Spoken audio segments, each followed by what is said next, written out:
ನಮಸ್ಕಾರ ಸ್ನೇಹಿತರೆ, ನಮ್ಮ ಮೈಥಾಲಜಿ ಮೀಟ್ಸ್ ಮೀ ಚಾನೆಲ್ಗೆ ಸ್ವಾಗತ. ಈಗ ನಾವು ಕೇಳಲಿರುವ ಕತೆ ಭಕ್ತಿ, ಧರ್ಮ ಮತ್ತು ದೈವಶಕ್ತಿ ಅಸಾಧಾರಣ ಕತೆ. ಇದು ಶ್ರೀಮದ್ ಭಾಗವತ ಮಹಾಪುರಾಣ, ವಿಷ್ಣು ಪುರಾಣ ಮತ್ತು ಅಗ್ನಿ ಪುರಾಣದ ಉಲ್ಲೇಖ. ನರಸಿಂಹಸ್ವಾಮಿ ಮತ್ತು ಭಕ್ತ ಪ್ರಹ್ಲಾದನ ಅಮರ ಕತೆ. ಹಿರಣ್ಯಕಶ್ಯಪು ಮತ್ತು ಹಿರಣ್ಯಾಕ್ಷ. ಸಮಯವು ಸತ್ಯಯುಗ. ಹಿರಣ್ಯಾಕ್ಷ ಮತ್ತು ಹಿರಣ್ಯಕಶ್ಯಪು ಎಂಬ ದೈತ್ಯ ಸಹೋದರರು ಬ್ರಹ್ಮದೇವನನ್ನು ತಪಸ್ಸಿನಿಂದ ತೃಪ್ತಗೊಳಿಸಿದರು. ಬ್ರಹ್ಮನು ಅವರಿಗೆ ವರ ನೀಡಿದ, ಯಾವ ದೇವರು, ಯಾವ ಮನುಷ್ಯರು, ಯಾವ ಪ್ರಾಣಿಯು ದಿನದಲ್ಲೂ ಅಲ್ಲ, ರಾತ್ರಿ ಕಾಲದಲ್ಲೂ ಅಲ್ಲ, ಒಳಗೂ ಅಲ್ಲ, ಹೊರಗೂ ಅಲ್ಲ, ಹೀಗೆ ನಿನ್ನನ್ನು ಯಾರು ಕೊಲ್ಲಲಾರರು. ಈ ವರನ್ನು ಪಡೆದ ಹಿರಣ್ಯಕಶ್ಯಪು ಅಹಂಕಾರದಿಂದ ತುಂಬಿದ. ತಾನು ದೇವನೆಂದು ಘೋಷಿಸಿದ. ದೇವರ ಭಕ್ತಿ ನಿಷೇಧಿಸಿದ. ಎಲ್ಲರೂ ತನ್ನನ್ನು ಆರಾಧಿಸಬೇಕು ಎಂದು ಆದೇಶಿಸಿದ. ಪ್ರಹ್ಲಾದನ ಜನನ. ಆದರೆ ಹಿರಣ್ಯಕಶ್ಯಪುವಿನ ಮಗ ಪ್ರಹ್ಲಾದನು ಭಗವಂತ ವಿಷ್ಣುವಿನ ಭಕ್ತನಾಗಿದ್ದ. ಮಾತುಗಳಲ್ಲಿ ವಿಷ್ಣುವಿನ ನಾಮಸ್ಮರಣೆ. ಆತನ ಹೃದಯದಲ್ಲಿ ನಿತ್ಯನಾರಾಯಣ. ಗುರುಗಳಾದ ಷಂಡ ಮತ್ತು ಅಮರ್ಕರಿಂದ ಅಸುರ ತತ್ವ ಕಲಿತರೂ ಪ್ರಹ್ಲಾದ ವಿಷ್ಣುವಿನ ನಿಷ್ಠೆ ಬಿಡಲಿಲ್ಲ. ತಂದೆಯು ಕೋಪದಿಂದ ಕಿಡಿಕಾರಿದಾಗ, ನಿನ್ನ ದೇವರು ಎಲ್ಲಿದ್ದಾನೆ ಎಂದು ಕೇಳಿದ. ಪ್ರಹ್ಲಾದ ನಗೆ ಮಾತಿನಲ್ಲಿ ಮುಗುಳ್ನಕ್ಕು ಹೇಳಿದ, ಎಲ್ಲೆಡೆ ಎಲ್ಲರೂ ಇರುವರು. ಆತನೇ ಸರ್ವವ್ಯಾಪಿ, ಸರ್ವೇಶ್ವರ, ಪರಮಾತ್ಮ. ಅಪಾಯಗಳ ಸರಮಾಲೆ. ಹಿರಣ್ಯಕಶ್ಯಪು ತನ್ನ ಮಗನನ್ನು ಕೊಲ್ಲಲು ಹಲವು ಪ್ರಯತ್ನ ಮಾಡಿದ. ವಿಷ ಕೂಡಿಸಿದ. ಪ್ರಹ್ಲಾದನಿಗೆ ಏನೂ ಆಗಲಿಲ್ಲ. ಹಾವುಗಳಿಂದ ಕಚ್ಚಿಸಿದರೂ ಆತನಿಗೆ ಭಯವಾಗಲಿಲ್ಲ.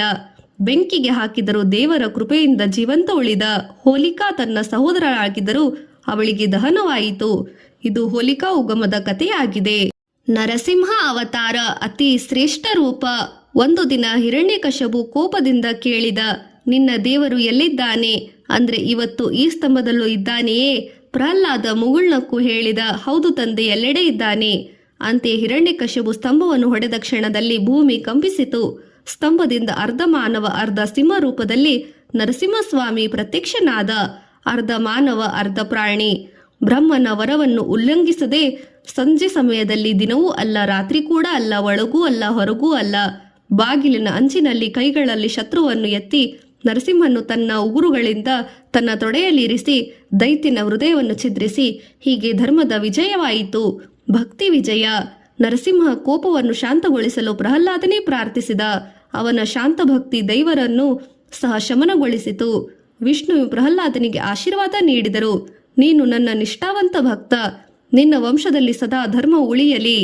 ವೇದ ಮತ್ತು ಉಪನಿಷತ್ತಿನ ದೃಷ್ಟಿಯಲ್ಲಿ ವೇದಗಳು ಹೇಳುತ್ತದೆ, ಭಗವಂತನು ಸರ್ವವ್ಯಾಪಿ, ಸರ್ವಾಂತರ್ಯಾಮಿ. ಉಪನಿಷತ್ತುಗಳು ಕಥೆಯಿಂದ ಬೋಧಿಸುತ್ತದೆ, ಭಕ್ತಿ, ಶ್ರದ್ಧೆ, ಧರ್ಮನಿಷ್ಠೆ, ಸತ್ಯದ ನ್ಯಾಯ ಜಯವಾಗುತ್ತದೆ. ಶ್ರೀಮದ್ ಭಾಗವತ ಪುರಾಣದ ಪ್ರಕಾರ ಪ್ರಹ್ಲಾದನ ಭಕ್ತಿ ನಿರ್ಗುಣ ಭಕ್ತಿ, ಫಲದ ಆಸೆ ಇಲ್ಲದ ನಿಸ್ವಾರ್ಥ ಶುದ್ಧ ಭಕ್ತಿ. ನೈತಿಕ ಪಾಠ. ಭಕ್ತಿ ಎಂದರೆ ಭಯವಿಲ್ಲದ ನಂಬಿಕೆ. ದೇವರು ಎಲ್ಲೆಡೆ ಇದ್ದಾನೆ, ನಮ್ಮ ಹೃದಯದಲ್ಲೂ ಇದ್ದಾನೆ. ಅಹಂಕಾರದ ವಿನಾಶಕ್ಕೆ ಕಾರಣ. ವಿನಯವೇ ದೈವಕ್ಕೆ ದಾರಿ. ಸಾಂಸ್ಕೃತಿಕ ಪರಿಣಾಮ. ನರಸಿಂಹ ಜಯಂತಿ ಹಿಂದೂಗಳಲ್ಲಿ ಅತ್ಯಂತ ಪವಿತ್ರ ದಿನ. ವಿಷ್ಣುವಿನ 4ನೇ ಅವತಾರವಾದ ನರಸಿಂಹನು ಧರ್ಮದ ರಕ್ಷಣೆ ಮತ್ತು ಅಧರ್ಮದ ನಾಶಕ್ಕೆ ಬಂದರು.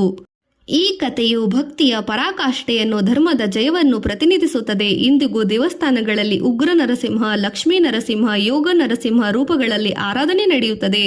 ಭಕ್ತಿ, ಧರ್ಮ ಮತ್ತು ಶಾಂತಿಯ ಶಾಶ್ವತ ಸಂದೇಶವನ್ನು ನೀಡುವ ಈ ಕತೆ ನರಸಿಂಹ ಪ್ರಹ್ಲಾದನ ಕಥೆಯಾಗಿದೆ.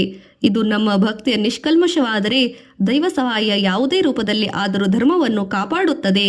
ಜಯ ಲಕ್ಷ್ಮೀ ನರಸಿಂಹ, ಪ್ರಹ್ಲಾದ್ ನರಸಿಂಹ.